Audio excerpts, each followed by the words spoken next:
First off, Avery, with Cal, they've got a quarterback situation going on. Bridgeford might play instead of Maynard. When you look at those two, is there a difference that you see between them on film? Just one could really run. That's really the only difference I see. They both can throw the ball really well. It's just that Maynard can run really fast when he gets out of the pocket. Does it change what you guys would do defensively? No, not really. Just got to run to the ball and every play, and it should contain him.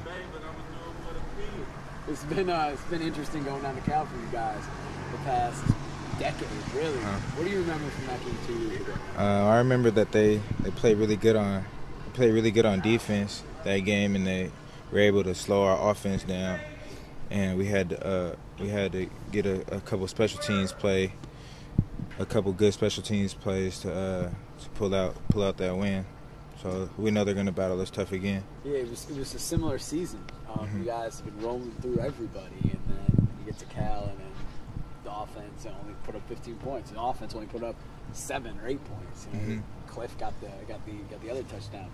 Did that happening to you guys that year give you perspective on what could happen this time and making sure that doesn't happen?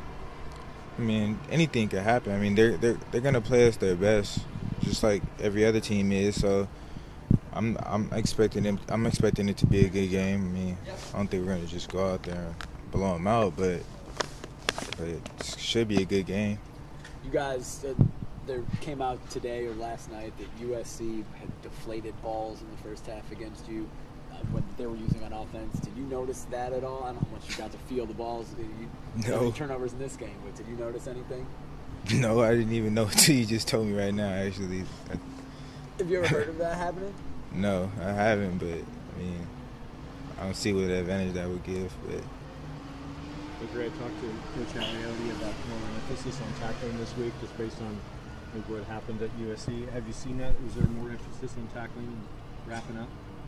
I mean, we try to improve every day in tackling. We do tackling drills pretty much every day in the secondary, at least.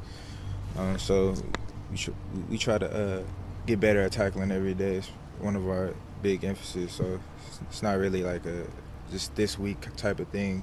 It's every week try to get better at tackling. What about their wide receiving core? What do you know about them? I don't know if Keenan's going to play. I know they're good playmakers. I know they're young, but they're still good, and they've been making a lot of plays. So they're a good group of receivers. You mentioned, I don't know what advantage a slightly deflated ball would be.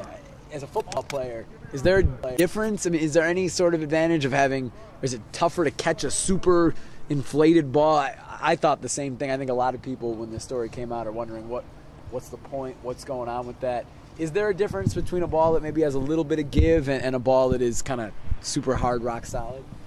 I mean, I've never really just measured the difference, but there's probably, I don't know. I really don't know. I've never really just studied the ball being inflated or not, so I couldn't tell you. It's not something that's really talked about or thought about much amongst football players? No, not really.